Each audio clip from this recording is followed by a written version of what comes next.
তেল দিয়ে তো এতদিন অনেক পোলাও রান্না করলে, এবার না হয় তেল ছাড়া একদিন পোলাও রান্না করে দেখো। আসসালামু আলাইকুম এভরিওয়ান, আশা করি সবাই অনেক বেশি ভালো আছো। আজকে আমি তোমাদের সাথে একদম ঝরঝরে তেল ছাড়া পোলাও রান্নার রেসিপিটি শেয়ার করতে যাচ্ছি। এই জন্য প্রথমেই আমি নিয়ে নিয়েছিলাম 1 কেজি পোলাওয়ের চাল।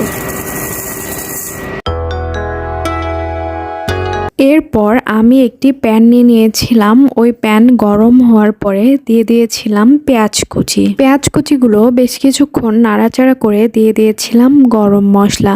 গরম মশলার মধ্যে এখানে ছিল এলাচি, দারুচিনি, গোলমরিচ, লবঙ্গ আর তেজপাতা।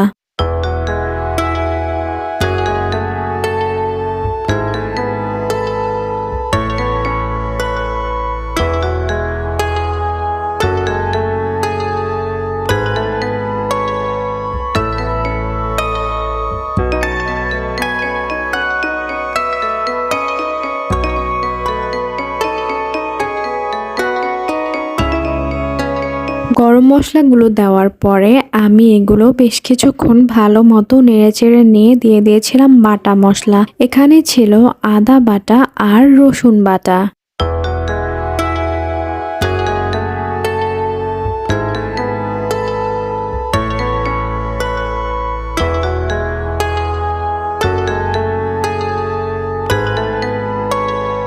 সবগুলো মশলা আবারও ভালো মতো নেড়েচেড়ে দিয়ে দিয়েছিলাম দুধ।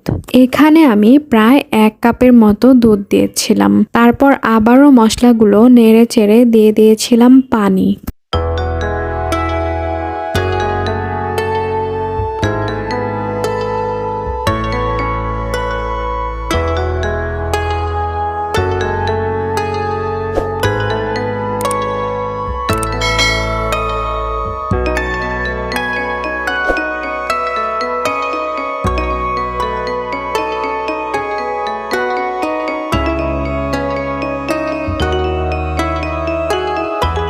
পানিগুলো যখন বলক চলে এসেছিল তখন আমি এখানে ছেড়ে দিয়েছিলাম চাল।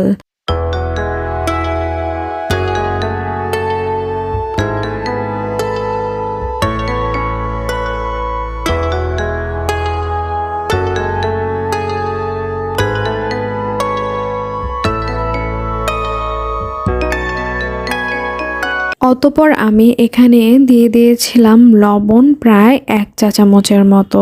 লবণ এর মধ্যে কম বেশি হতে পারে, সেটা তোমরা অবশ্যই ভালো মতো দেখে আবারও লবণ যদি কম হয় তাহলে বেশি করে দিবে, আর যদি ঠিক মতো হয় তাহলে তো হলোই। যাই হোক, তো এরপর আমি ঢাকনা দিয়ে ঢেকে দিয়েছিলাম। আর পোলাও যখন সিদ্ধ হয়ে এসেছিল তখন আমি ঢাকনা উঠিয়ে এখানে ছেড়ে দিয়েছিলাম কাঁচা মরিচ আর কিশমিশ।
কাঁচামরিচ আর কিশমিশ দিয়ে ভালো মতো নাড়াচাড়া করে আমি আবারও ঢাকনা দিয়ে ঢেকে রেখে দিয়েছিলাম। আর এরপর আমি ঢাকনা উঠিয়ে দিয়ে দিয়েছিলাম কিছুটা ঘি। ঘি দিয়েও আমি সেই একইভাবে নাড়াচাড়া করে ঢাকনা দিয়ে বেশ কিছুক্ষণ ঢেকে রেখে এরপরই পোলাওটি পরিবেশন করে নিয়েছি।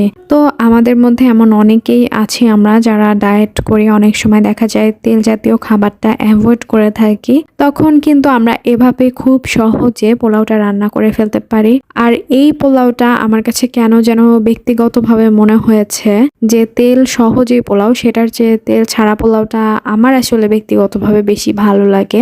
যাই হোক, তো আমার আজকের রেসিপিটি তোমাদের কেমন লাগলো আমাকে কমেন্টে অবশ্যই জানাবে। আর আমার চ্যানেলটিকে সাবস্ক্রাইব করে পাশে থাকবে এর পরের রেসিপিগুলো পাওয়ার জন্য। তো তোমাদের সাথে আমার দেখা হবে এরপরে আবার অন্য কোনো ভিডিওতে। সে পর্যন্ত ভালো থেকো, সুস্থ থেকো। আল্লাহ হাফেজ।